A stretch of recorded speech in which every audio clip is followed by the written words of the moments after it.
I lost Hello, your can you hear me? voice. You lost my voice. Hello, hello. Can you hear me?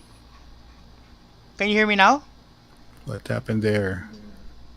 What happened? Wait. Nawala boses mo, attorney. Sa ilang attorney. Check ko. Okay naman. Huh?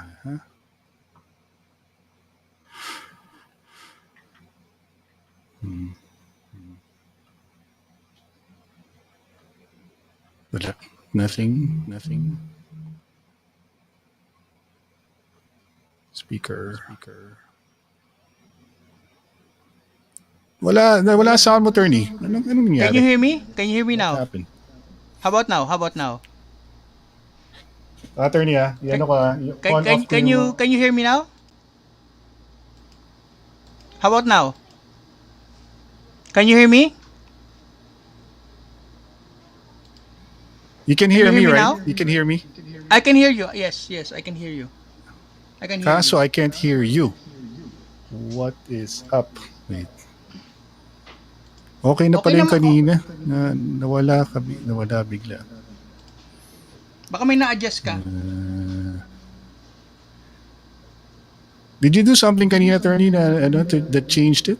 Kanina? Wala. No, none. Same. Walang ano. No changes. Wala. Wala. Same Can't hear you. thing. Hello. Nawala yung I lost your audio. Lost your audio. Hello. How about now? Hello? Siguro try to do what you did kanina, attorney. Oh, sige. I'll sign up again. Wait lang. What happened?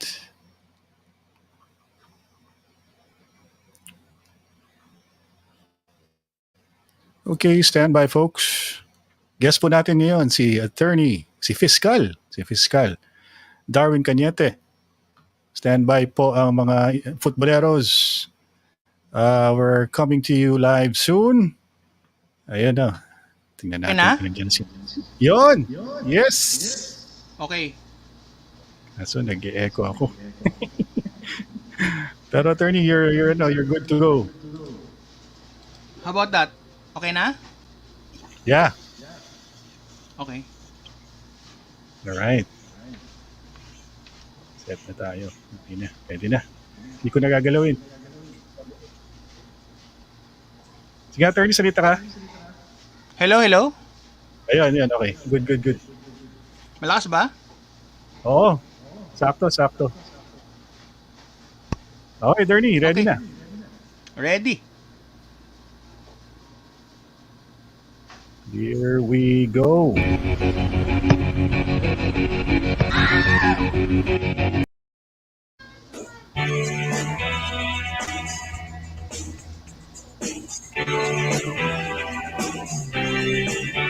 All right, good evening, ladies and gentlemen. Welcome to Istoryang Futbolero. My name is Ron Poblete. I'm very happy to have as a special guest for tonight. This is a long time coming. Attorney Fiscal.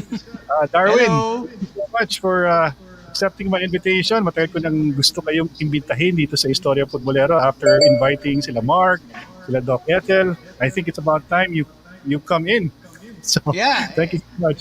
Thank you for extending the invitation. I'm happy to be here.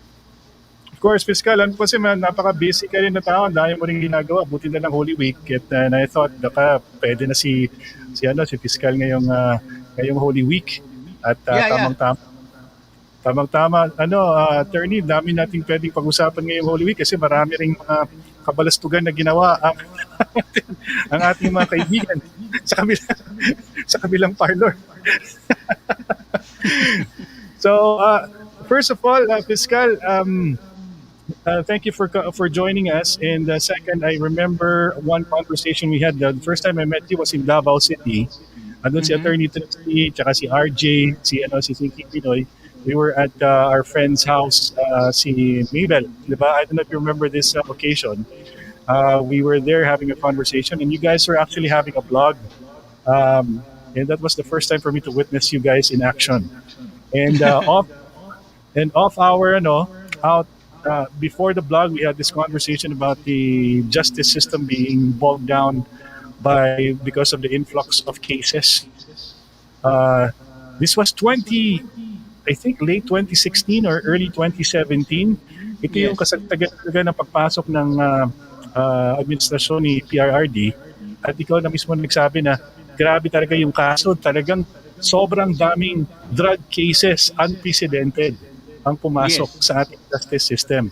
At kulang tayo sa korte, kulang tayo sa judge, kulang tayo sa... And I remember, parati kong kinukwento to, fiscal, no, yung kakulangan natin ng mga expert witness gaya ng mga chemist. Sabi mo sa akin, yung mga chemist sa Pasay at saka sa Maynila yata or sa Mm. Caloocan ay naghihiraman ng chemist. So paminsan Yes. ay na-delay yung kaso dahil walang chemist na pwedeng mag-testify. Yes. Do you remember That's that, true. Fiscal? Yes, yes, that's true. So That as, was true as any, then. I don't know about now. No, hindi naman. ah, I think kahit papaano the PNP has embarked on hiring more experts. okay, that's good, that's good. But Although grabe talaga nun. I don't know kung it's enough pa rin. Siyempre, 'di ba? Marami pa rin ng kaso eh. Yeah. And speaking of cases, Fiscal, alam Mm. natin, I don't know how far you can go when talking about your case that you're handling right now. Pero yung ating favorite senator Mm. ay siyempre, I can't help but ask you, no? Ay makakabalik ko ba ng Senado yun? Well, that's a question that related to the case, no? Ah, So, first of all, hindi natin alam whether she will run actually. Wala pa naman siyang official announcement, no? And for what? okay. Pero, We don't know if she's running for a re-election or higher office. I mean, she mm, might run for vice president or president. talaga, ano pa siya, nag-ambition pa? Meron pa palang ganon? Well, ano yan eh, it's up to her kasi let's face it, whether whatever you view about her, isipin mo rin din na she is a high profile political personality. She's been in the news and she has a very large following in social media, no? Okay. Yeah, kasi syempre she's a focal point of ano eh, opposition din eh. Because the opposition kasi siya is, 'di ba, meron siyang pending case. So ang kanyang situation has reached international attention. She was able to get some sort of support from even American senators kasi na-mention yung kanyang detention eh. Right. Pero ito, Remember Durbin and the other senators. oh So yeah. with that kind of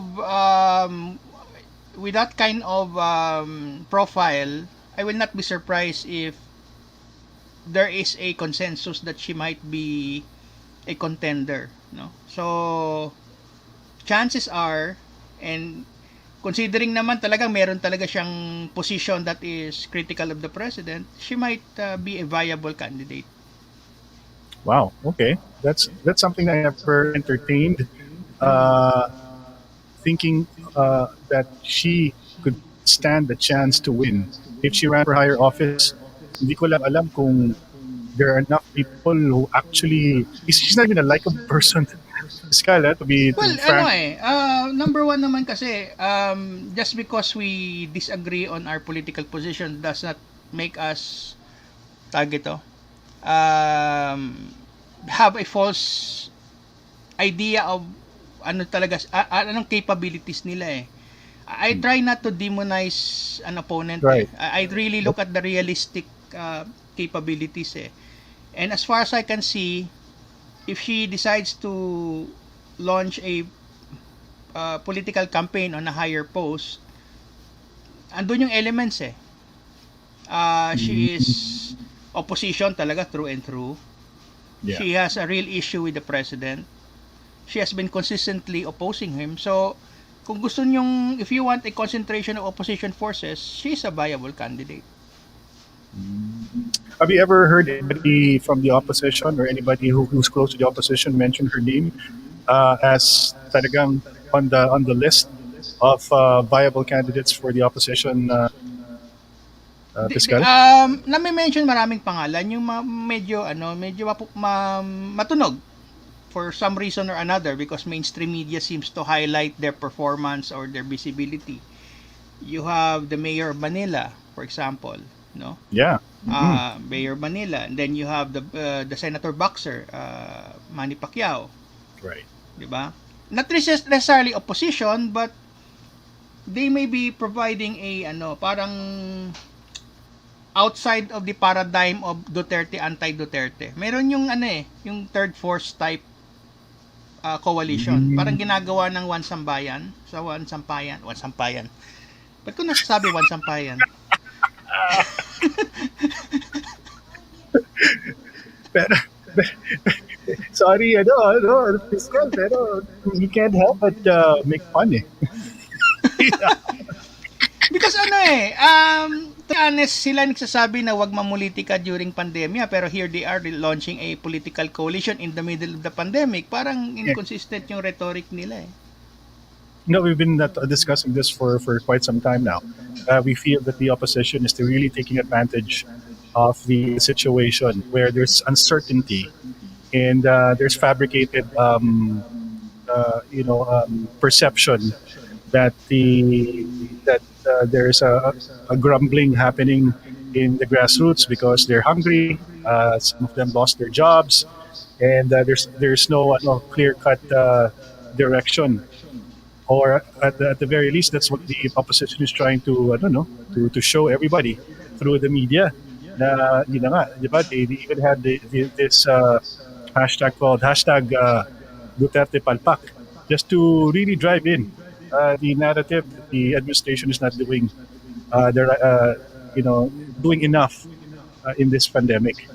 So I'm not surprised, no, attorney, they're taking advantage and they're launching an actual coalition in the middle of a pandemic. It's very Kaya nga, strategic. well, medyo tasteless nga, pero we cannot blame them because they need to start early. If they don't start early, walang magiging promotion ng kanilang look at what happened at 2019. They cannot, hindi nga sila makabuo ng buong slate. They only had 8 candidates. Wala pang isa na nakapasok. Oo nga. Piskal, I just want to get this question out of the way kasi just tell me if Just this address is... me as attorney. Pag civilian, I'm not doing my job. Okay, Attorney. sige. O Darwin Sige. na lang. Attorney Darwin, just to get this question out of the way, no, because I'm sure a lot of people are, they want to know. They just want to be certain, especially the ones who don't like this person that you're dealing with legally. Is the case against Delima strong? Very strong. Okay, I cannot comment on strength or something like that because number one, that is already pending litigation and I respect the process, no. Dapat kasi ang tagisan ng ebidensya nasa korte, hindi sa publicity, hindi sa social Sure. media, hindi rin sa mainstream media. The court of public opinion has no relevance. Hindi naman tayo jury system eh. The jury system, the public opinion can affect the juries. Kasi syempre they're able to read the news and they're able to based on popular statements can be influenced. Yun ang hindi magets ng tao dito sa Pilipinas eh. It's the judge who decides and the judge really doesn't care for public opinion. He or she will just look at the law and see if the facts fit the law. Now as to strength, I'd probably say that we are hopeful, but in the end, it's the call of the court and we leave it up to them to appreciate the evidence. Okay, good enough. Well, I don't think so. But can you say that she will be able to go back to the Senate at least in this term? Malabo ba? Okay, ang status kasi ng kanyang ngayon, she is detained, no? So she's not attending sessions. For so long as the status is that she is not able to post bail, she will not be able to attend Senate sessions. And for so long as the case where that bail is denied is ongoing, hindi talaga makakabail. That's the status now. Right. So Okay, whether alright. how will that affect politics, I really have no opinion about that. Attorney Darren, I really appreciate the way you are framing all the your answers. No, you are very professional about it. So I really enjoy this conversation about Delima. Kasi ganito eh, even if we feel strongly about the case, you have to remember that the judicial process presumes that she is innocent. Diba? Right, correct. So let's Tama. just Tama naman. pretend that she's presumed innocent. So ganun talaga. That's the fiction. That's the legal fiction. All right. So moving on, Attorney Mm. Darwin. So Isko, you mentioned Isko kanina. Yeah. Uh, Actually, lumabas siya sa aking feed na Mm. and Trilon even mentioned his name. I think it was mentioned that he's one of the possible candidates that the LP daw will support if ever he runs. Although si Trilon mentioned that Lenny is definitely more than qualified daw to run for president. But if Actually, nawiweirdohan ako doon sa statement na she's the most qualified eh. The qualifications to run for president are in the law. You have to yeah, be 40 years old. You have to be a Filipino citizen, natural born, who can read and write, etc. Diba? That's in the Constitution. That's in the law. So, if you pass that threshold, you're qualified. The most qualified is empty eh. It's either you are qualified or not. Eli Pamatong is qualified. he, he is. He is. He's over 40 years old, can read and write. He's a Filipino citizen, natural born. He's qualified. So, same level sila ni Lenny. Pero attorney, meron bang ano yan? How does one become a nuisance candidate? Kasi di ba meron rin ganun na Yes. disqualify. There's a discretion ng COMELEC yan eh, yung nuisance candidate. But you have to understand. Pag balot mo, if you read the ballot, you cannot impose really the voter to read kasi it's expensive to print ballots eh. So tanggalin mo dun yung mga talagang at the outset parang nanggugulo lang. Sino yan Mm, mga yan? yeah. Meron yung mga tumatakbong parehong apelyido, Mhm. right? You Yeah. have, for example, somebody named Alan Robles running for president, and then somebody named Alan with two L's running for president. So that will confuse the voters. So Right. tinatanggal nila yung voters na nanggugulo lang. And then you have Mhm. the one yung walang capability to run a national campaign. Kasi Well, syempre he will never have a chance to win. So bakit nyo i-include yung pangalan na yan? so Then where you will Pamatong fall under mm, if ha? Pamatong decide to run for president? Pamatong can run for kasi, meron siyang kahit papaano public profile eh. So, Ah, yung call ng okay. COMELEC in his case when he runs for president, meron siyang national organization eh. Yung Statehood USA, if you remember. Yes. Meron Yes. siyang doon eh, meron siyang personality in terms he can prove the existence of a political party kasi he's a nominee of a political party eh. Mm. So, merong kahit papaanong merong pedigree. Mm, Di ba? May okay. pedigree. I mean, what other parties have been non-existent since panahon pa ng Kopong? Like, Uno. Ano ba yan? Unido. If Unido Mm. decides to field a candidate now, Unido used to have a personality way back in 1985. So they can basically, alam nating seryoso. Yung nuisance candidates, yun yung nanggugulo lang, yung either they want to strip a existing national candidate to divide the votes kasi nakakaroon ng confusion eh. Mga ganon. I don't know if this is a joke, Attorney Darwin, pero Mm. sabi ni Pinoy sa vlogs, hello, Sir Ron, Attorney Darwin. Question kay Attorney Darwin, is Lugaw Mm. essential sa 2022? Yes! Yes! Kasi, gets ko yung joke eh. You're associating Lugaw with Lenny. But I don't. Okay. Lugaw is essential as a food. Lenny is... I don't call her Lugaw eh. It's What do you call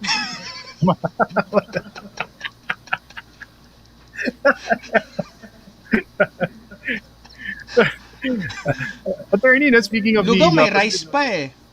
Oh, may Pero Attorney Darwin, napag-usapan namin to the other day, no, yung pun ni presidente putting the candle any cup of rice. Nag-get mo ba yung joke na yan? No? Well, ano yan eh. When you're in a setting na you're with family, you kid around, 'di ba? Yung parang biruan. Siguro Hmm. sa kanya dahil he cannot see nobody, walang birthday cake anywhere, but he has to blow a candle, he jokingly probably put, dito na lang ako mag-blow ng candle. Parang ganun lang. Oo nga eh. Yun din ang pagkaintindi ko. Kaso lang yung aking kapartner nung Monday, si Buboy Balangge, yung ating kaibigan. Sabi niya, hindi malalim yung loko-loko rin to si Presidente. I think ginagago niya si Trillanes eh. Kasi dahil nga sa, Referring to the image of being called sundalong kanin. 'Di ba? some, something to that Nag-react effect. naman siya. Siya nga actually nag-react dun eh. Oo nga, Huli ka, no? 'di ba? Siya nag-react eh. Oo, ang bilis siya mag-react. Pero attorney, Ay, wala, triggered siya eh. anong basa mo dito sa, kasi 5 years na rin. And I remember the Mm. first time I stepped in, I spoke to somebody, a high official from the PCO before. He mentioned something about a well-funded opposition, well-funded propaganda machinery daw ang opposition in trying to bring down this administration. As a matter of fact, there was like a number mentioned to me before, 150 million pesos daw. At one point during that time, that was late 2016, as early as 2016, 2017, there's already meron na talagang gumagastos na yung opposition just to to derail this administration. Do you think it's still happening right now? Continuous ba to? I Like, would not I would not wonder kung natotoo yan because maraming nasagasaan si President eh. Remember, he makes enemies because he wants to improve our lives. Eh maraming dilensya na wala dun eh. For example, you have the corporate practices of a certain network exposed. Nasarado yeah. sila. Mhm. Yung almost 10 billion grant ng Singapore, I don't know, arbitration because Mm. of water payment differentials. That's billions. Mm. We're not talking about millions, billions. Billions of And then pesos. you have the power corporation. So handle so many overcharging, nag-overcharge, yung they overbill. Then you have the abusive practices of telecommunication companies na kinol niya and then he tried to put in using market forces a third party telco. Marami siyang nasagasaan eh. So, So syempre, it's not it's their privilege. interest. Oo. 150 million, parang maliit pa yun eh. Oo, To no? run as president, you need at least 500 million or 1 Yeah, billion. tama. Oh, parang nga yung 500 million Attorney Darwin, pang senador lang yata yan eh. Pag 500 presidente, million medyo is for senator, yeah. 1 billion plus is for president. for president. So Yung hindi 150 million, vlogger lang babayaran mo nun. 150 million for a blogger, Attorney Darwin. Yes! Oh, Bigyan kita ng solid. example. Okay. Okay, you have for example you have a network. Magkano advertising rate for 30 seconds? Tama. 250 million. Something like that. Okay. Now, if you have a blogger with a very high following, hindi naman isang blogger sinasabi ko, bloggers, I mean sets, no? Blogger. You have a troll army, whatever. Right. Then ang gagawin mo diyan is that if you have a following of let's say 400,000, 500,000, that's 500,000 views looking at you. Mhm. Okay? Ano ang exposure ng isang TV spot? Magkano ang babayaran mo? 'Di ba? You have a guarantee, and then you just have like 20, 30 bloggers in your stable with a budget of 150 million. Pare, that's almost like 20, That's 30 peanuts, no? million social media viewers reading the same Wala yun. narrative. Hmm? Maliit yan para sa isang big corporation or a big company or even a drug lord. That's peanuts. If they That's were to support peanuts. something like that, no? Yeah. 150 million. Kasi, Attorney Darwin, Itong tanong ko sa iyo, how do you build social media exposure? How do you make accountable social media exposure? Wala namang ano yan eh, di tulad ng advertising contract yan eh, that you can report to the COMELEC eh. So it's very, you get exposure using money, at the same time, you don't run afoul of election spending laws. It's a workaround eh. It's It's not even no. advertising. I'm also trying to look into the Attorney Darwin, the psychology of a troll, like somebody who's hired to just disrupt engagement in certain government supporters pages. Like what they do Mm. is just come in and then they just create uh, wreak havoc. Parang they'll call you names, they'll call, you'll, uh, they'll flood you with ad hominem, and Yeah. then they'll call you stupid, bobo, and then it's like very uniform. You see these faces, lalo na you know they are trolls because either they have borrowed profile pictures or they're using anime or whatever picture they like as their profile picture. And it's very At saka apparent. It's yung very ano nila, yung kanilang wall history, there's nothing substantial. You cannot really see a life. yes, no. Hmm. They have like 50 friends the most. Or is it even possible, Attorney Darwin, to buy certain accounts that are I've not being heard, used? no? I've heard that certain pages or certain accounts are bought. Lalong-lalo na yung mga created mga 2010, 11, yung mga medyo may konti ng longevity. Yeah. That's very prevalent in celebrity pages. Look what happened Celebrity. to, sino ba yun? Kay Etal Buba. Oo, 'di ba yung Twitter account niya, hijack pala yung Attorney Darwin, no? Hindi, fan Parang page siya tayo. A fan made it and ginawa na niyang using the personality of Ethel Buba. Personally, nag-build ng following pero anti-Duterte. But you found out na ano yun, parang may arrangement with the opposition to push narratives against the government. there's also like at the other side of the coin, Attorney Darwin, they would put up what would appear to be pro Duterte pages, and then they will just to entice people to join in, and then they will bombard you with unti-unti. They will Yeah, bombard bait you and with switch. Bait negative and switch stuff. yan. Yung mga freedom walls, Yeah. 'di ba? Kala mo Mhm. that's a discussion of political issues. No. It's an indoctrinating site. That's where you primarily read narratives against the government. And Mga I've chat seen this. groups. Oh, chat groups. I've seen kasi Attorney Darwin, they even use the name of the president, Duterte supporters, or they use those catchphrases. Eh. Yung sabi mo nga, bait Mm. and switch. They see something like that, a supporter of the president will see it and they'll innocently like follow it. And then before you know it, you see on your stream, parang, uy, ano to? Biglang may masisingit na sobrang rabid anti-Duterte na Correct. comment. And then wala. And I just don't know, Attorney Darwin. What's your feeling about this? Their strategy seems to be not working. It's not working because it didn't really dilute the number of followers that the president has on social media. Hindi, It kasi strengthens. at this point kasi ano pa lang yan eh, testing pa lang sila. They're trying to, alam mo yung stimulus and then response. They're gauging how the messaging system eh. Hindi Mm, pa yan deployed in full eh. At this point, kasi, ano pa lang yan? Oo, testing lang yan. but it's been 5 years, Attorney Darwin, at least. Siguro by the second year, di ba? Dapat na-gauge na nila na, okay, this thing is not working. We shouldn't be doing this anymore.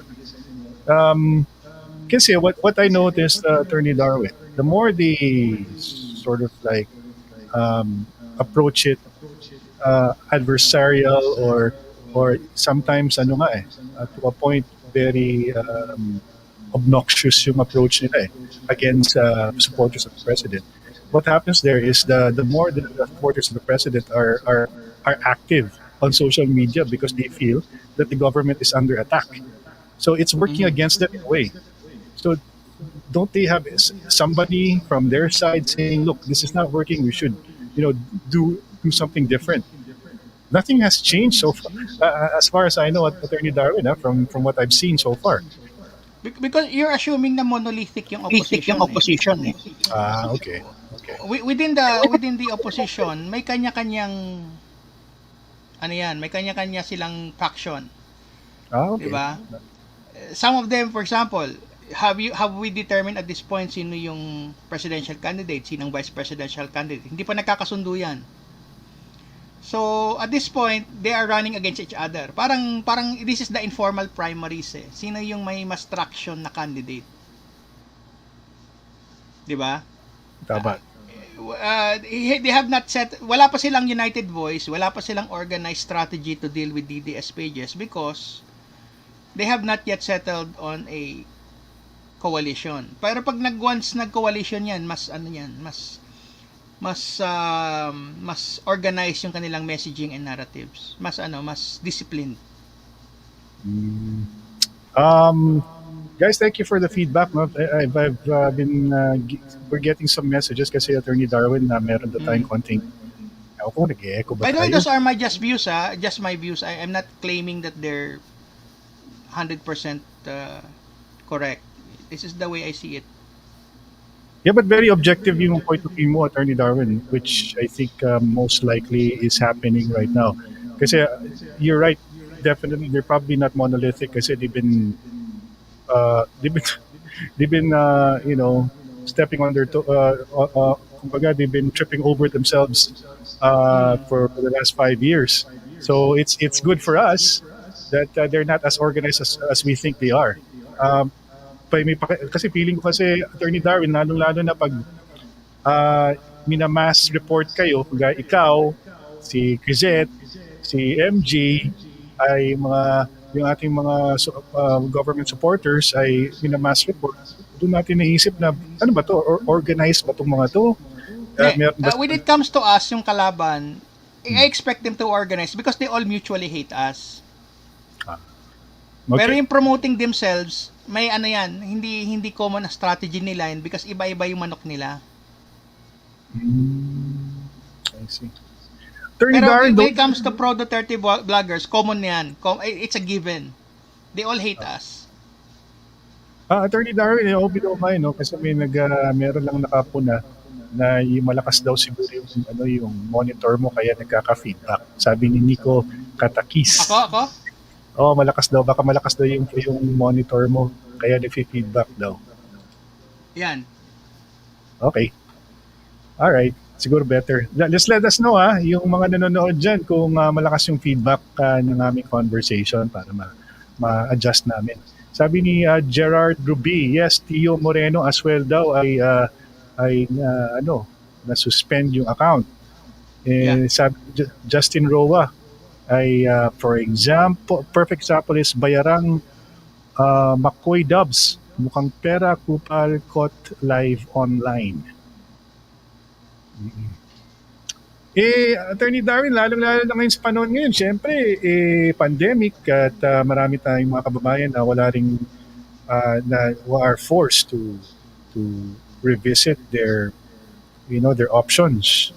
And syempre, people need to earn a living.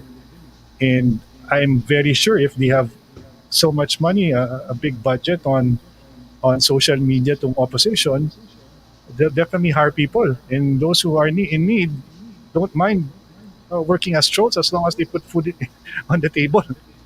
Diba, Attorney Darwin? Kasi ito lang don't assume the opposition are patriots. Hindi naman they're more on their funders are tinatawag nilang tawag ito rent seekers.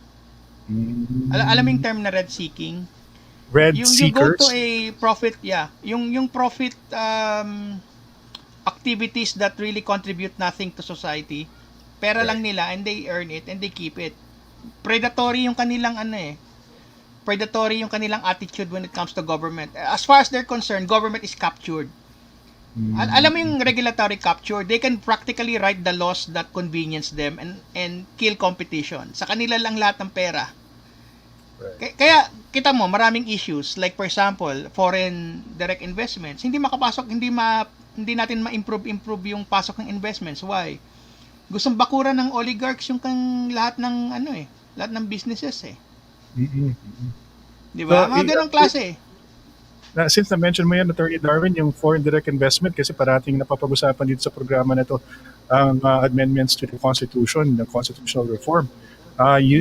What's your feeling based on your experience and what you've observed about government? Do you think that will happen?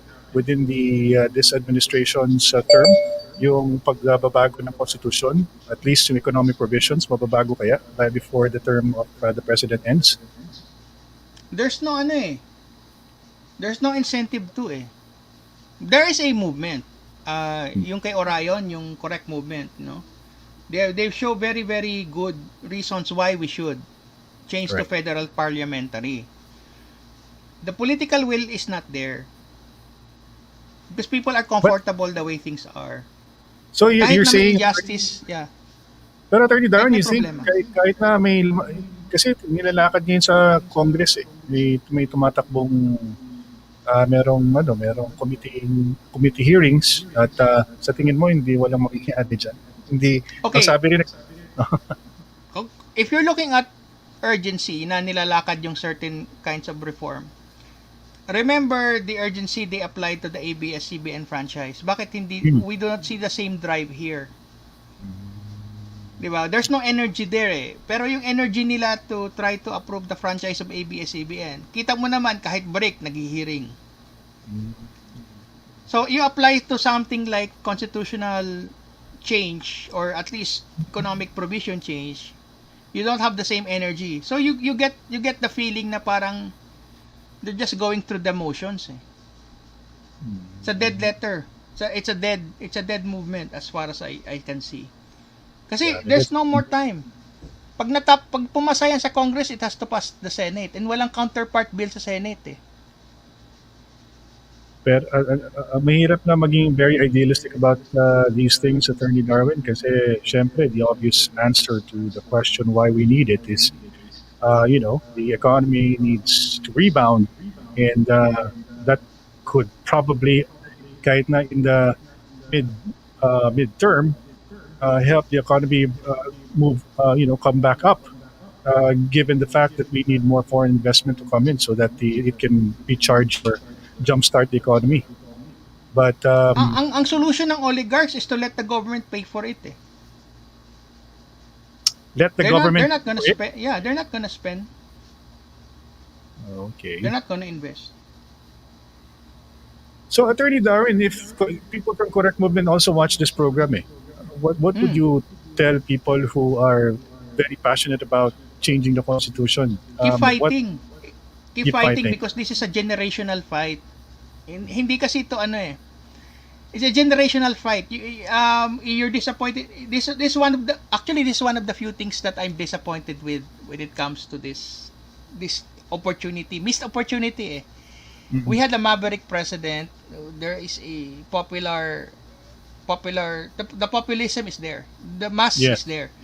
Yes. Ang problema lang, we got bogged down with the obstructionist moves of the opposition. Pinatulan natin eh. We should have left them behind. Yun ang problema natin eh. We had to stop to argue with them because we felt charitable. Sumama na kayo sa amin. Let's be united. Wala eh. We ran out of time eh. Attorney, just thinking about it, no, looking back, I know, sabi nga nila, but hindsight is always 2020. Yeah. But I just realized that the mistakes that even the government, no, that's been very obvious yung mistake natin of always reacting to what the opposition is doing.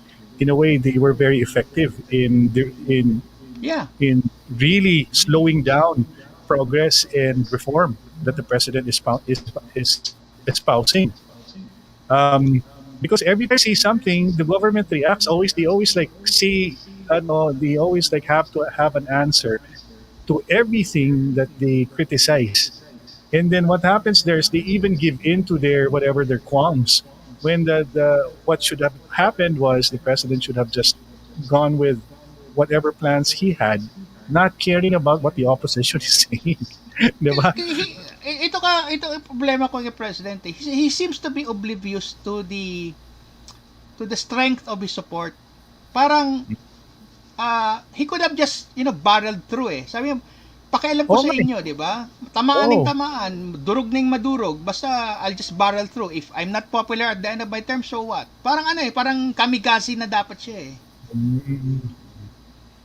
Although he did initiate and talagang followed through with some reforms, Attorney Darwin, no?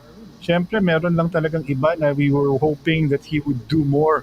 Like yung change of yung pagbabago ng ating constitution. That was one of his campaign promises to change the form of government from this unitary form of government to a federal parliamentary form of government. Hindi nagawa. And when it comes to reforms or changes like this, it has to start in the beginning of your term, given that it takes a long time for it to Okay, happen. I'm not naman fanatic to not to see some of the flaws of the last 5 years eh. Okay. Ang missed opportunities niya really is because he ran the government like a social parang social amelioration agency. Parang tulungan yung Mm, mahirap, okay. is the, di ba? Parang ano eh, parang kapwa ko mahal ko eh. Pag may lumapit, Yes. tutulungan. Ganon yan eh. Tama. It's not Oo the nga. same as like during the time of the Marcos when he had the structural vision of Philippine society and government. It's not his approach eh. Mm, He's a micro ang approach ni President eh. He goes for the human factor. That is not a bad thing. Talagang tao siya eh. Talagang may puso siya sa mahirap eh. tama. But the overall vision of the direction of the government and society, hindi na pay attention. He had no intellectual framework. For me, that's my opinion. So that's why the attention of federal parliamentary hindi masyado na focus. That is the long term. Tama. So, Attorney Darwin, medyo feeling mo ba medyo nasayang yung opportunity kasi yeah, I actually had the same feeling 2 years ago na feeling ko na parang na marami sana tayong pwede pang nagawa. Kasi we have a president, like you said, is a maverick and who's very open to change and open to suggestions. Well, ito problema mo doon eh. During the first year, he was not running the government on the priorities of his administration. That's the problem sa election cycle natin eh. When you become president, you're working on the budget of the previous administration. Hmm. Tama, di ba?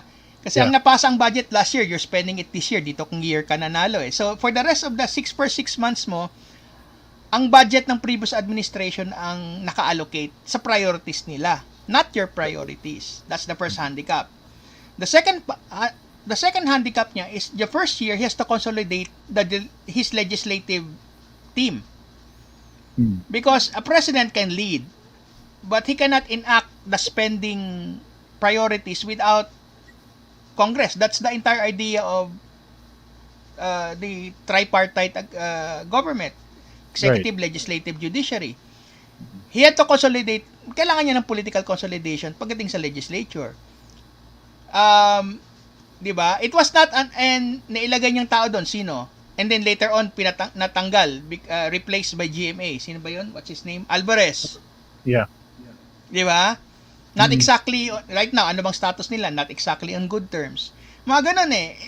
And Alvarez is not really an operator in the terms of able to get the supermajority together. Kaya he had to pass his legislative agenda. He spent 1 year playing politics in order to get his legislative agenda off the ground. Hmm. Yung hindi naintindihan ng tao, kala nila pag upo ng presidente, he's in charge of everything. There are political nuances that he has to pay homage to. Kailangan magbawas sa political realities. He cannot act like a dictator because the constitution prevents him from being one. It's funny because the opposition insists that he is a pasista nga daw si presidente. Pero the truth of the matter is he's a very frustrated president. He's At frustrated. Yeah, correct. diba, 3 years ago, Attorney Darwin, remember when he was expressing himself very candidly na he wanted to quit because of the gridlock, the delays, the things that he wanted to do weren't happening because the bureaucracy is preventing him from preventing everything that he wants to do uh, in a timely manner. No, it's not the bureaucracy. It's the rules and the laws that mandate bureaucracy act in a certain way. Mhm. Okay. 'Di ba? If you want to buy a set of coupon bond, you don't using government funds, You can't just walk into National Bookstore and buy it. It Di has to ba? go through the bidding You have to go process. through bidding. Pag hindi mo dinaan sa bidding yan, makukulong ka. Oo, tama. Yeah. Tama? Oh. Okay. So, you are, for a private person sa atin, why are things not being done like a private business? Because it's not. And saan ang galing yung kanyang frustration? All these rules of accountability, reporting, etc. that have built over since this republic was formed. But it's kind of silly, Attorney Darwin, to think that there are some. I'm not saying all, no, but people who've entered government have an agenda in mind where they think they can actually earn from government. That's why they actually join government to begin with. Well, how are they able to circumvent all these rules? No, there's these different uh, restrictions or um, these rules that are in play when kagaya ng procurement, Attorney Darwin, paano nila ginagawa yun?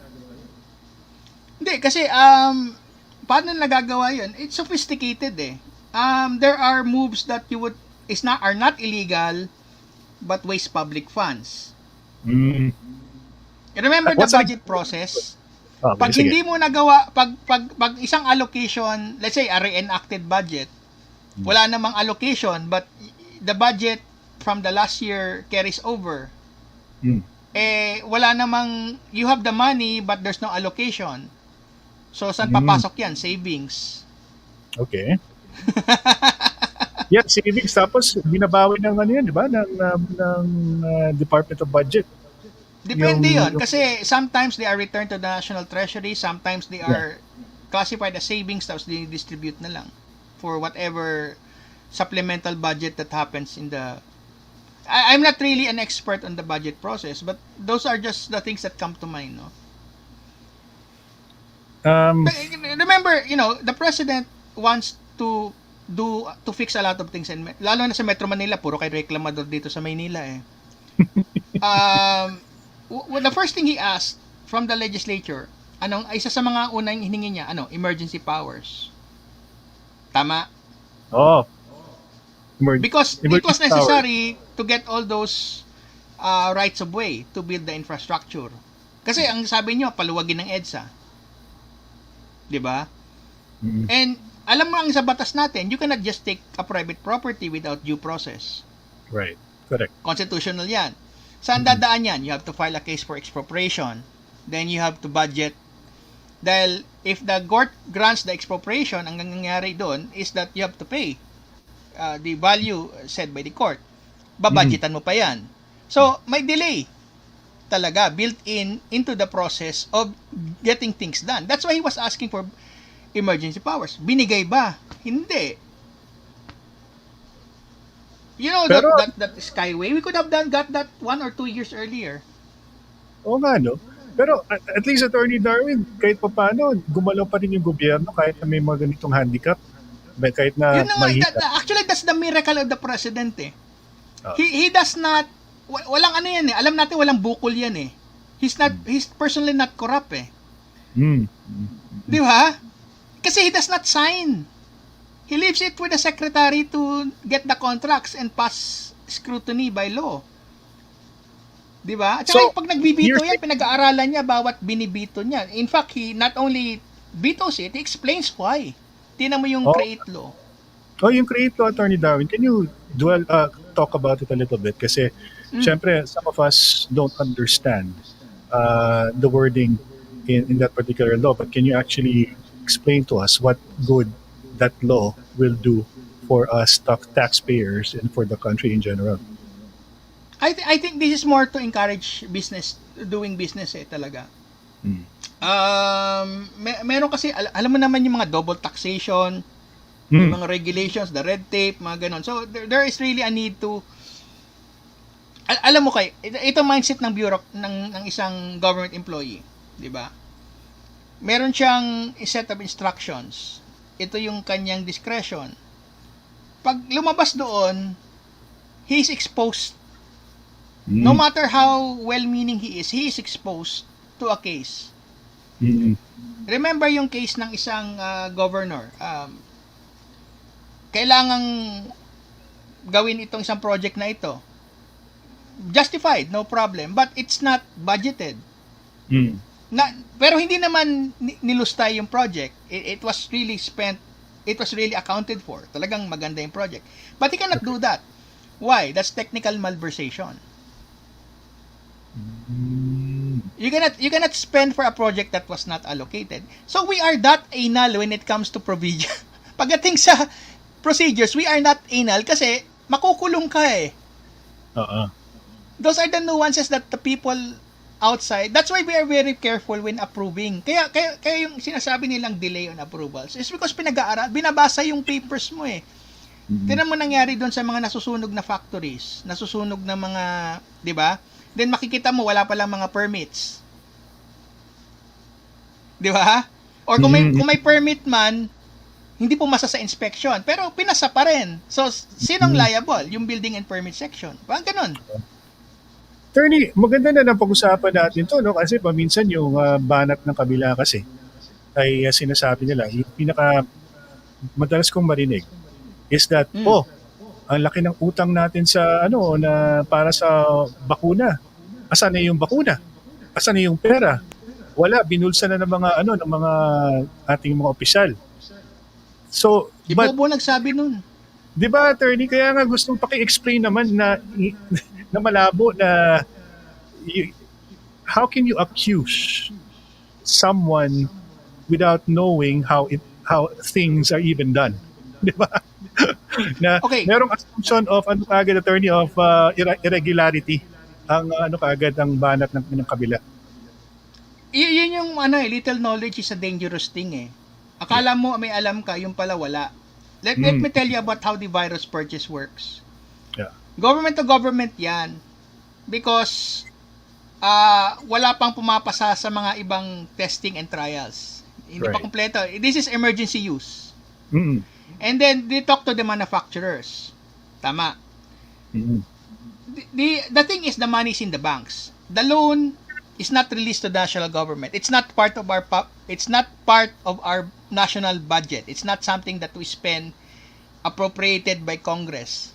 Yeah. That is a loan to the So ang mangyari niyan, it's not the government's discretion to disburse of the funds, kumbaga. Yes. Okay. Ang mangyari niyan, the loan will be paid directly to the manufacturer upon delivery. So mayroon tayong loan facility, hindi pa bumabagsak ang gamot, so wala pa tayong babayaran. But the loan is parang letter of credit. Alam mo yung letter of credit? It's no different. Ang problema kasi dito, from ang buying a car. nag-opinion, walang alam. Kasi I explained it that way na if you buy a car, do you actually get the money directly from the bank or the bank pays the car the seller or it's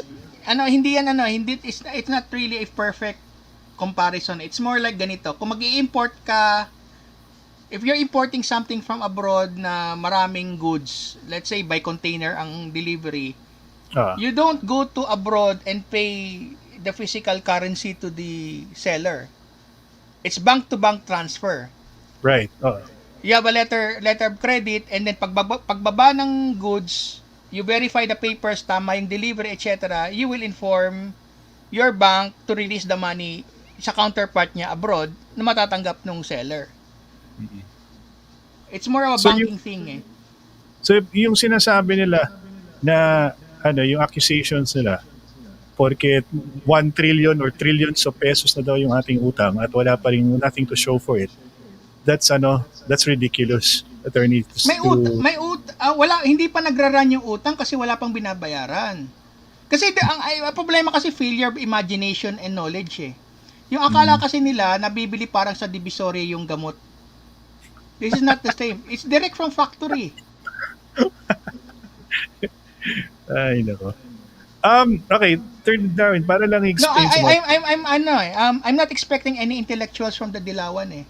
The best that they can have is that foreign guy who misexplains foreign relations. How did he misexplain the foreign relations? Misexplains Kilala Sino niyo na to? yun. Pareho kami may bigote. Wala kayo may bigote. Ay, oo, si ano. Oo, ano, alam ko na to. That's as intellectual as they get. Their most popular blogger is uh call this, kahit yung mga clever niyang mga puns hindi tumatama eh.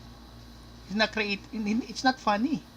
Ito ba yung si Orion may nickname dun sa ano na to sa itong kanilang famous na correspondent na ano na commentator. Yung kay Franco.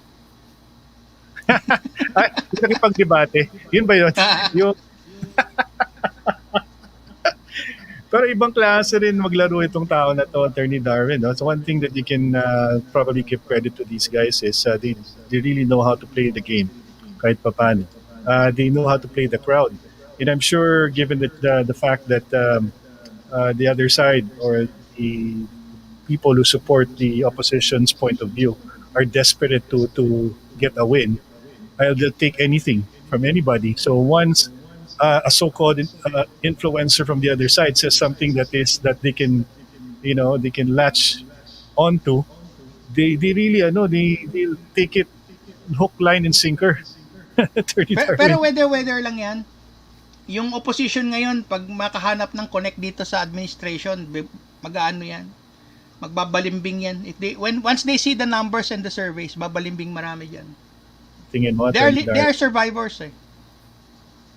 Attorney Darwin, kung saka-sakaling tumakbo si Mayor Sara. Ang pagkalam ko kasi dito, Attorney Darwin, si Mayor Sara kasi medyo iba rin ng iba ang pamamalakad, di ba? Compared to the father. And okay, as to Mayor Sara, if she runs, she will win. Yun ang thinking ko doon. Yeah. Ang tanong is for what position? Oh, okay. So that's a big question mark right now. Kung senator show in, no question. Higher than that, vice president, president, depende yan kung yung group, yung sinasabing, yung coalition nila will survive. Who are the people, the personalities behind this coalition, you think? Hindi, the existing coalition, di ba? PDP laban. Then you have Nationalista, yung sila Alan, di ba? Although member ng, sino pa ba? Yung Hugpong. Then some of the former Dilawans who turned coat. Tsaka yung Lakas, NUCD. Remember sino ba yung spokesman ni Binay nung last 2016 election, 'di ba si Rimulya? Rimulya, 'di ba? Oo. Oh, iniwan niya, 'di ba? Biglang naging prodigong, 'di ba? Baka nakakalimot yung mga tao. Sabi ko nga, Attorney Darwin, medyo habaan yung inyong memory. Kasi importante pag 2022 tatandaan niyo itong mga tao na nagiging balimbing kasi doon niyo makikita yung pagkatao ng politiko. At Pacquiao was a Binay endorse kay Binay yan, biglang pro Digong nung nanalo si Digong. Okay. So, Attorney Darwin, tanong na kita personally, kung hindi tumakbo si Mayor Sara, sinong susuportahan mo? As a staunch supporter of our president. I cannot campaign eh. Yan ang problema ko eh. Ayaw nga pala. Oh, you can't. I cannot endorse anybody. Whoever I will vote, but I cannot endorse because I am barred by law from endorsing a particular candidate. I almost forgot, Attorney Darwin, that there are things that you have statute of limitations of being a government official. Yeah. But so definitely, if Sara runs, she'll win. But you're not sure about the higher positions. Well, kasi ganito eh. We know she's very... Kasi, okay, the thing with President Duterte is even if he was known for being a mayor, meron siyang exposure sa national politics eh. He was a congressman. He was a congressman. Di ba? And then, problema natin kay Mayor Sara, we're talking about national position. Di ba? So, sino yung niya? So, in terms of national politics exposure, yun ang kanyang hole sa kanyang resume eh. But she has proven that she can form a coalition. Alam mo, Paano? Remember what happened to Alvarez and GMA. Yeah. Di ba? By her Mhm. lonesome, by her influence, by her coalition, she was able to topple a speaker. That's so true. As Di a ba? matter of fact, that has actually ano eh, um, parang it really her legend grew because of that. Yes. She's able to influence decision making even in Congress as a mayor from Davao City. Mayor siya ng isang city, but she was able to topple a sitting speaker of the house. Yeah. And ano rin, di ba? There's also not really speculation, but there's an assumption that she also had a say in the proper turnover of the speakership from Cayetano to Velasco. Oh, they're having dinner all the time. Nakita mo naman? Di ba?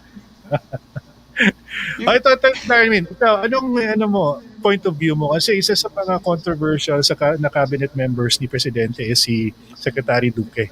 Bakit daw si Secretary Duque hanggang ngayon ay nandyan pa rin? Considering na marami siyang mga, uh, you know, um, um, Okay, ang problema mo kasi if there's a change of leadership, the disruption on the organizational disruption will be very very big. yeah, that's what I said Now is the also. critical. Oo, kasi syempre pagpapalit ka, dadaan sa commission on appointments. The okay, if you apply you put an acting secretary there, what limited yung kanyang authority to make the bureaucracy his bureaucracy run. Yeah. Tama. And how long will it take for a sitting secretary to go to the commission of appointments? It can be months. Mm-hmm. But Mm-hmm. we need approvals now. We need papers to run. Kung may palpak noon, gawa ng paraan yan. But the thing is, the organizational disruption cannot be afforded. Kung magpapalit sila ngayon, they'll have to pick somebody, magkakaroon ng talent search, and then magkakaroon pa ng political give and take pagdating sa commission of appointments. We cannot afford that kind of distraction. For all his Well, imperfections, the damage of changing him is much worse. you can't even compare this to when Secretary Pernia left NEDA Attorney Darwin, no? And then si Undersecretary um, from the Department of Finance, yung pumalit kay Attorney Pernia, um, kay Secretary Pernia Attorney Darwin. I forgot kung Um, sino yun eh. how can I But forget? remember, NEDA is recommendatory eh. They're not really, It's they're not a not really critical, acting as direct, eh. lalong-lalo in this pandemic, no? People Mm. sometimes they forget that we're in the middle of a pandemic. If you change the leadership, that's going to disrupt so much in terms of Kasi how may things. proseso ng change eh. The process of changing is too onerous, masyadong walang fast track sa commission on appointments eh. Papasok pa yung politika. Si Carl Chua pala yun, Attorney Darwin, yung pumalit sa NEDA. Magaling na undersecretary ni Secretary Dominguez na nalipat sa NEDA. Attorney Darwin, what's your take on the way the financial cluster has managed this pandemic? Kasi syempre there's a juggling of our budget, and it's very resource intensive itong nangyayari sa atin ngayon.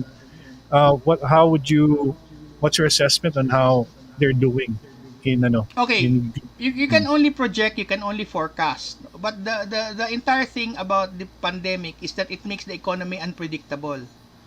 If we are looking at international trade and we're looking at imports or exports coming in, we're not just talking about projecting what happens to our economy. We have to also be able to Mm, understand what the picture, the portrait of international economy at the same time, 'di ba? And hindi natin masyado mag-gauge kung gaanong damage din ng pandemic sa iba-ibang country eh.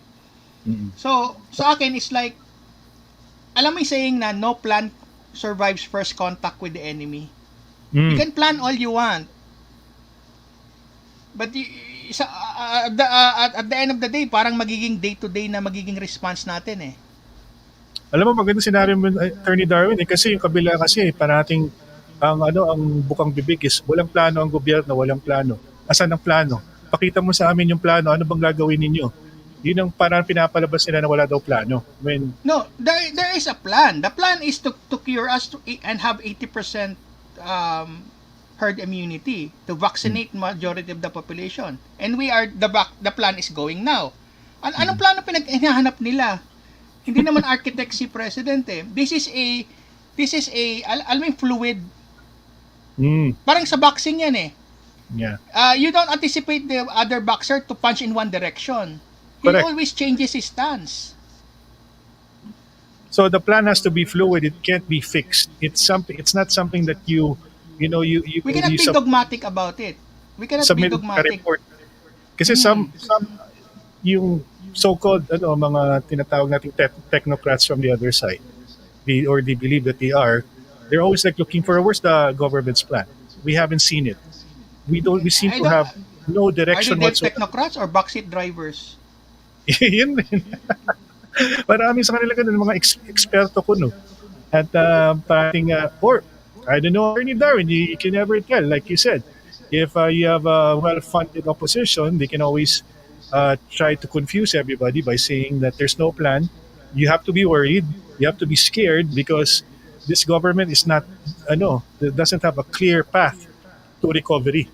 Yun ang gusto nilang maging narrative eh. Well, people listening to these people, you have to consider the source. They have no motivation to make the plans work. It's not in their interest for the government to succeed. Diba? Right. So considering the source, polluted na yan.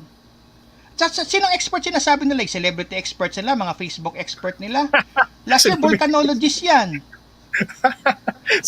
Ang dami nilang celebrity experts, Attorney Darwin, nakakapag it's very nakakasindak. Puro mga has-been at saka mga never worse, mga retired actors and actresses of that broken network. Who's that guy? Enchok Dick? Oh, sino ba yun, Attorney Darwin? First time ko lang to hear of that name. Bakit biglang alam nung mama na yun sa pamamalakad ng gobyerno? Biglang naging I don't know, is the dating is the flesh economy also affected? Marami nagrereklamo eh. Hindi, pero obvious oldest naman profession. Ito mga artista na to, meron yung malakas yung parating the ones who are lending their voice to their cause or to make it appear that the government is not doing. The ones who are very loud, you can tell that what their interests are, where it lies. Kasi most of them are artists of this particular network. A lot of them have no respectable body of work. Most of them are just attention whores. Ito. Magandang tanong, Attorney Darwin. Barating ginagamit nilang pang-atake sa gobyerno. Yung vaccine daw ay mabagal daw yung pag-aksyon ng gobyerno sa pag-procure ng vaccine. Kaya tuloy na delay tayo at mas nauna pa daw yung ibang bansa in our mga ASEAN neighbors natin. Ito ang problema mo dyan sa logic na yun eh. The start of testing the virus, kailan lang nag-produce ng vaccine? Mga October, November last year, the earliest. Diba? So there's nothing to buy in the first 6 months of the pandemic. It does not exist. The vaccines did not exist. The vaccines did not appear overnight. It had to be researched, it had to go to trials, and then it had to be manufactured. So there's nothing to buy because there's nothing manufactured. And then, saan ba nanggaling yung mga vaccines? If we're looking at Western countries, America, Europe, Britain, they're hoarding supplies for themselves kasi sila din tinamaan ng vaccine. We are not an isolated case. It's a global pandemic. So if I were the government and then I have a manufacturer of vaccines and I have a pandemic, kulang na lang yan siguro, expropriate ko yan eh. I will just, di ba, during the war, alam mo yung gera, Hmm. The Americans used to seize factories. They used to seize businesses that can be used for the war effort. Ganito din, ganun ang attitude ng government sa mga kanilang industries. Hmm. So, if you expect Western countries to prioritize the Filipinos, even if we have the billions at hand that we could buy the virus, it's not gonna happen. Hmm. It is a miracle. For me, it's a miracle that the president was able to get, first of all, donations. And then the Yes. first million batch of dosage from China. Hmm. No other country got Talaga? that. Mm, Talaga, Attorney Darwin, walang ibang country na donation. In terms of, yeah, who got donation. donations from China. Uh, Yeah. ano, Well, I don't know okay, if we are the exclusive, but we're certainly one of the fortunate. We're countries. fortunate to have it. Diba? And can you attribute this to the president's geopolitical savvy, so to speak? Kumbaga, dahil sa galing niyang because of his relationship with China, he was able to pull this off, you think? Not just China. It's a level of personal relationship with the premier Jinping mismo. Remember how they met at the airport and Yeah. how strong the handshake. Hindi handshake na parang kay Trump na nanggigipit ng pama. Malamya. Arm to arm eh. Malamya. It's the arm shake of brothers eh. Mm. 'Di ba? China no. It's a level of brotherhood that was established there. People, two heads of state that love their country deeply. So when you hear stories like that are circulating, I don't know if they just making this up. That like for example, there's a local company that ordered Sinovac, and they were prevented from doing so by the government. Na may mga ganong klaseng kwento. Um, is that something that falls within the Okay. Ito magiging process? problema natin sa yung mga enterprising private companies diyan. Hmm. Kung government to government, we are at least assured of the quality and Okay. the genuineness of the vaccine. Tama? Kung Hmm. private yan, kung hindi natin alam yung pedigree ng pinanggalingan yan, dahil hindi dumaan sa government, there's a possibility of switching, theft, etc. Pwede ring placebo yan. Ibig sabihin, walang virus, tubig lang laman yan. We cannot Correct. assure the quality eh. Uh, So, yan ang problema doon eh. How can you be sure that what you're receiving is the vaccine kung hindi dumaan sa government? Government at least So- merong chain of custody. Alam mo, from manufacturer to government center to distribution. Matitrace mo yung sample and batches eh. Sa private, I don't know how you're gonna do that. so yung mga reklamo nila, Attorney Darwin, that he has to pass through the national government, um, they're doing so in their own peril. Now, if you Yes. remove the national government from the equation, it's just going to create uncertainty in terms of quality that you will receive Kasi from a ganito certain yon. country. Remember, may pinirmahan ng government na assurance. Pag mayroong side effect dyan, magko-compensate ang government sa'yo. If the importer or the private sector does that, walang counterpart na aid or compensation. Mm. Tama? Tama. And then, you're looking at the guarantees required by the drug manufacturers themselves. So you look at the legalities there. It's not the government in the way. It's simply the fact that the manufacturers themselves require indemnity agreements. I do not know if private sector are willing to assume indemnity agreements. Kasi ayaw magpa-liable ng mga drug manufacturers if there's side effects eh. Correct. Mm. Ito ba yung na-delay rin, Attorney Darwin? This had to go through Congress, di ba? The indemnity agreement had to be No, approved by I Congress. think pwede na yan I think pwede na yan under the Bayanihan Act eh. It's already deputized to the president eh. Right. Okay.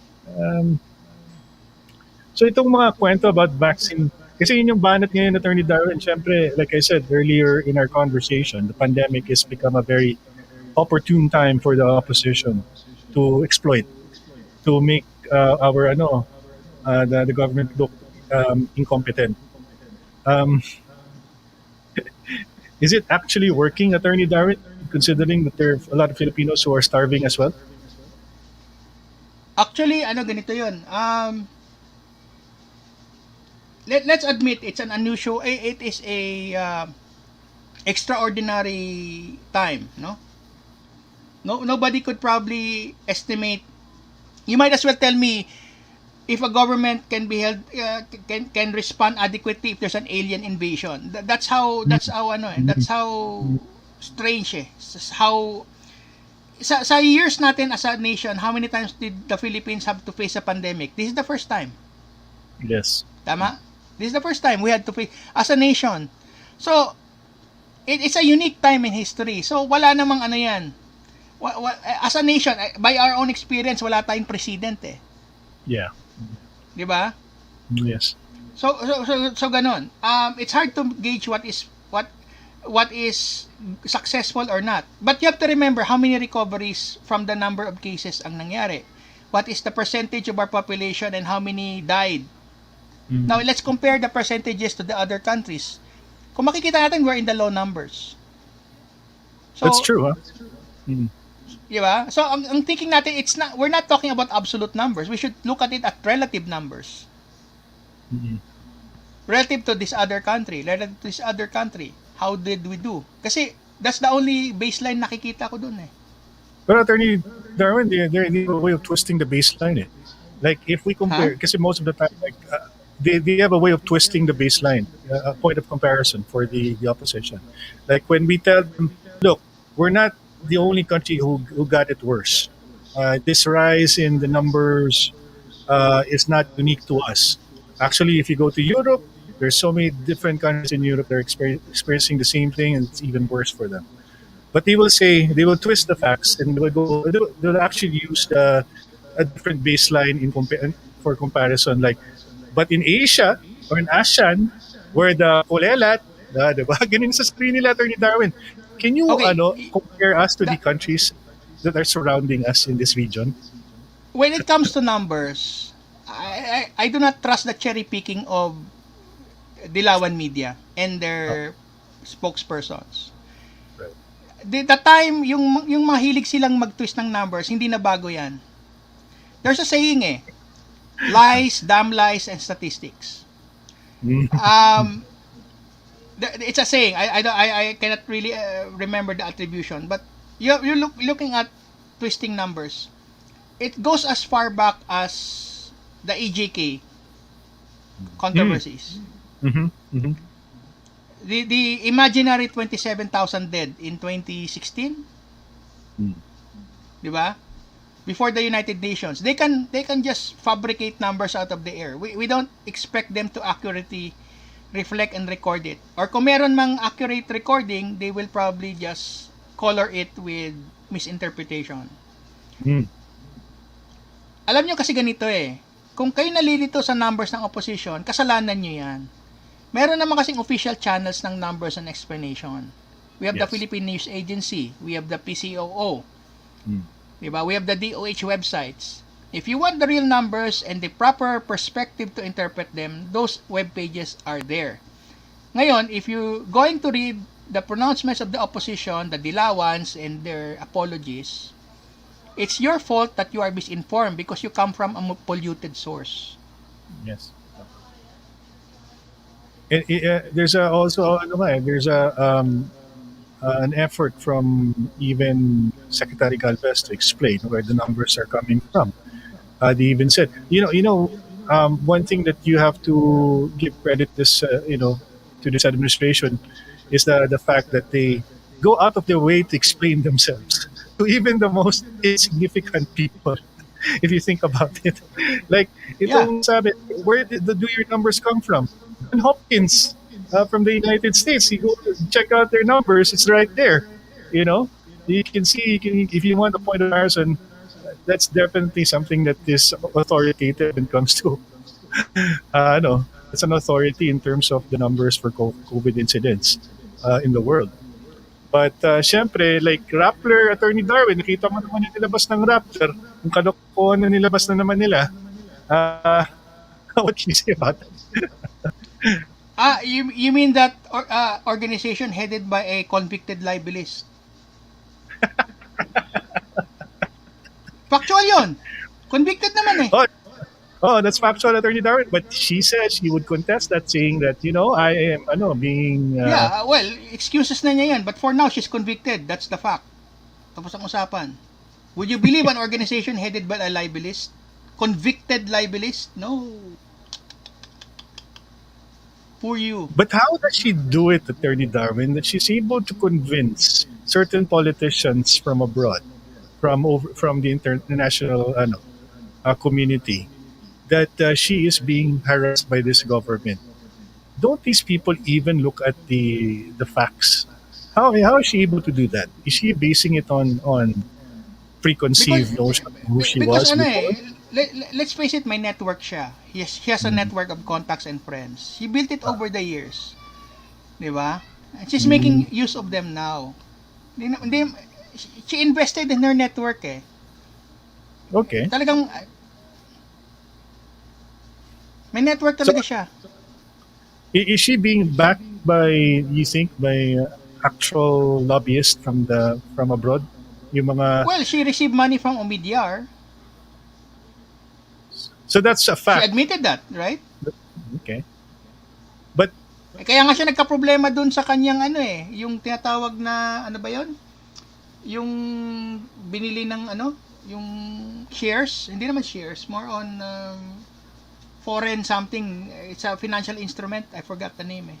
yung PDRs? PDRs, yeah. Yeah, PDRs. Um, So, dun pa lang, may foreign financing pa lang. She got it in trouble.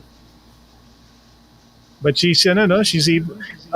Do we lack, Attorney Darwin, foreign correspondence? Like, do we lack the relationships from foreign media, so that they'll see two sides of the story? Because it would appear in the last 5 years that most of the side that they always get is coming from the opposition.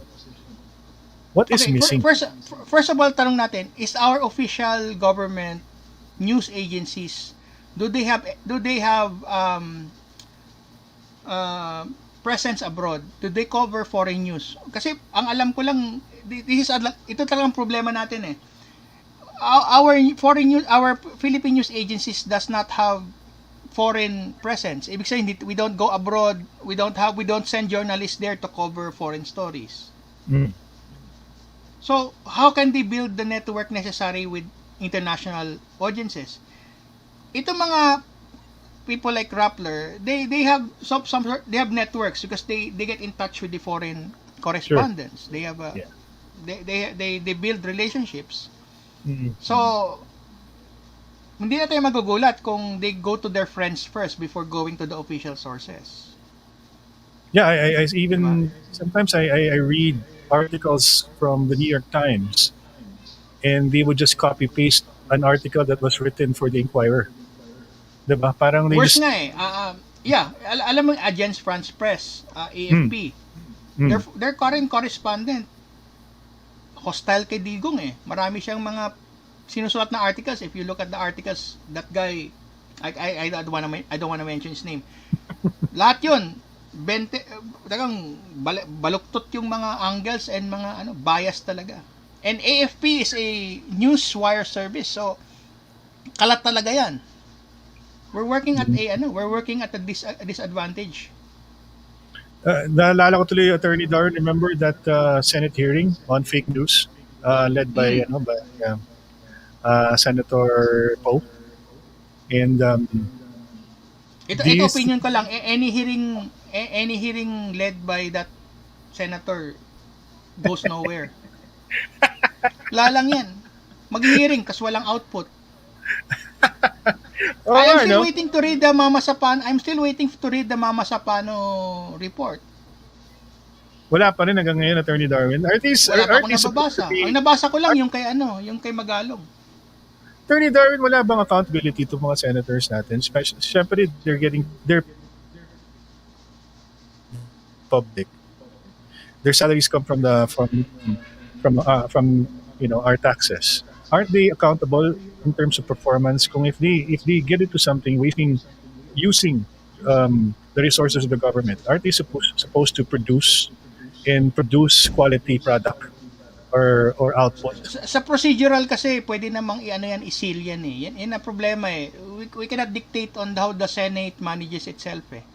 It's a semi-independent body. It's a republic of 24. So if they waste money, gaya nung dating senador na kilala natin, Attorney Darwin, na I think he spent all his budget on on Consultants and reporters. oh, diba? So they can just pretty much do anything they want. But wala ba silang way for answering to the public for wasting resources and time on Ito things that problema don't mo matter? dyan. The person in charge of them is also elected and chosen by them. So kung binoto nila yung boss nila, alangan namang hindi maging thankful yung boss nila pag silang sumabit. Mm. Oo nga, Attorney Darren, wala pa yatang na talagang nasulong na ethics case against any of the senators, even though there are cases where it Marami merited. dyan, detain na nga. Wala pa ring ethics charge eh. Walang na-kick Oo out. nga.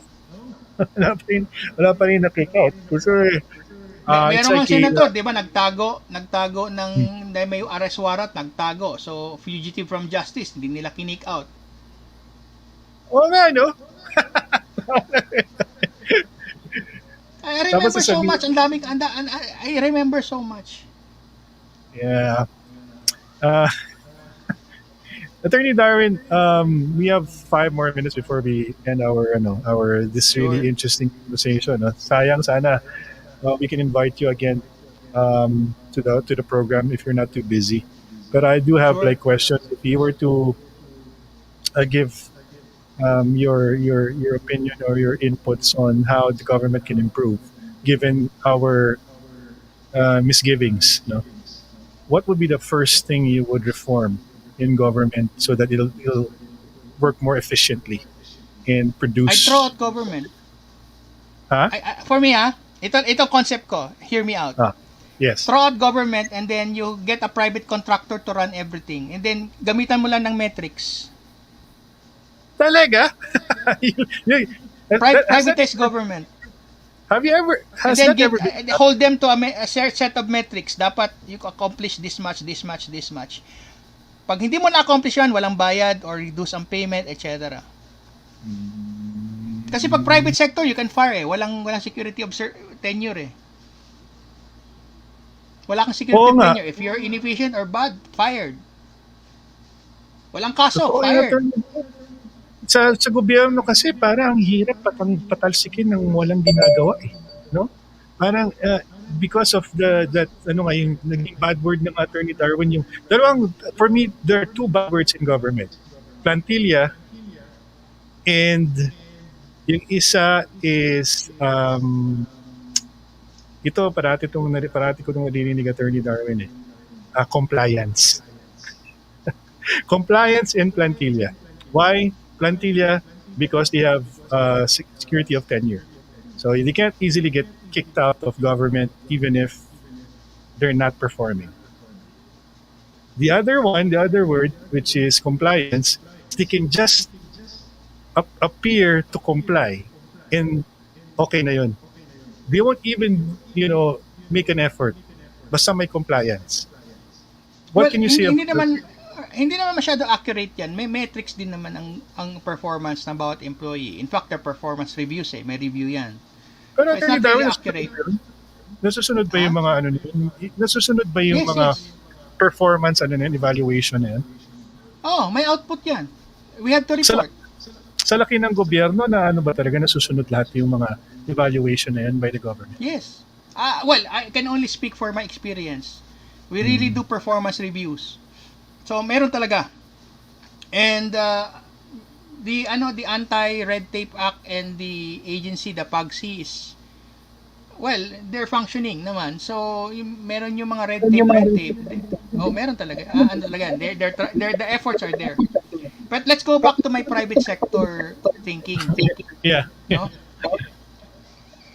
Wala na tayong pakialam how they do it. Basta itong service na gusto natin, they run, we pay them. Yun lang. Hmm. Diba? Interesting. It's so simple. So, Privatize everything. so wala nang executive, legislative, judicial branch. Wala na. Puro na They yan set the metrics. privatized na lahat yan. So you'll hire like a group of lawyers to run the judicial. Tapos ganun rin for the lawmakers and for the executive. So lahat professionalized. So lahat mga Well, not professionalized, but not privatized. privatized pala. Lahat privatized. Because if you don't meet the grade, you're fired. Who does the firing though? Huh? Who does the Private firing sector though? standards. Negligence, sabi na natin inefficiency. But who You're not a moderate employee. who appoints the CEO? It's like the same in the same vein. You're parang ano rin, you're also We don't care who's the CEO. We hold the company liable from the board. Interesting. It's just an idea.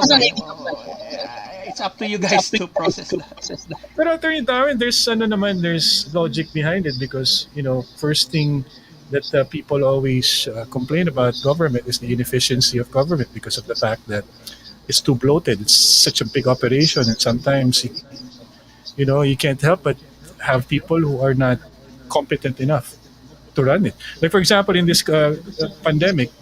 There are really good plans from the IATF. I've heard so many brilliant people discuss and actualize certain plans, no, in dealing with the pandemic. But once it trickles down to the barangay level, then that's the challenge. That's where the challenge lies because you don't Here's have your problem. Yung pag-create ng position has to pass by a lot of BS, diba? How many positions have been existing since the government was formed? 1935, ganon. Yung rank na ganon. But there are some ranks that are no longer relevant. Redundant na sila. They have been taken over by machinery or technology. How many positions have been created to take advantage of technology, new processes, and science? It's very hard to adjust to new circumstances when the positions existing and the people there, the job description does not fit the requirements of today. Kaya gusto ko corporations they can change jobs on the fly without going through all the bullshit of creating the position, appointing the position, ganon. Just hire an expert. Wala nang usapan. Will that ever happen, Attorney Darwin, you think? I mean, given the fact that most of the people who are running government and the ones who are creating our laws would be affected by such changes. Okay, malakas ang paniniwala ko dun sa mga seso. Magagaling talaga sila. My problema is the political side. Yung they get in the way of the experts planning and execution. 'Di ba? Any minimum qualification guy can run for office and probably win kasi kainuman mo. We're not even talking about fully educated people. Literacy lang read and write. Problema lang, magaling lang mag-PR, magaling mag-market ng sarili and personality. Pero when it comes to explaining what's happening, the complications of a plan and a project, ang tatanong na sa'yo, saan ako pipirma? Tsaka hindi pa pagtsagaan basahin yung memo, Attorney Darwin. Exactly. Well, Attorney Darwin, isa pa yung problema, why do we need a memo? Everybody should already know what they're supposed to do. Tama. And then it's a constant struggle for people to learn new things, no? Paminsan kasi yung ating mga sobrang tagal na nila sa gobyerno na nalilipasan na rin sila ng panahon, Attorney Darwin, with new technology. If you put the private sector in to run everything, di mo na problema pension nila. Attorney Darwin, so interesting itong ating conversation at enjoy talaga ako. Marami sa ating mga viewers at talagang natuwa sa ating pag-uusap. Although, syempre may konting complaint sa echo daw ng ating audio.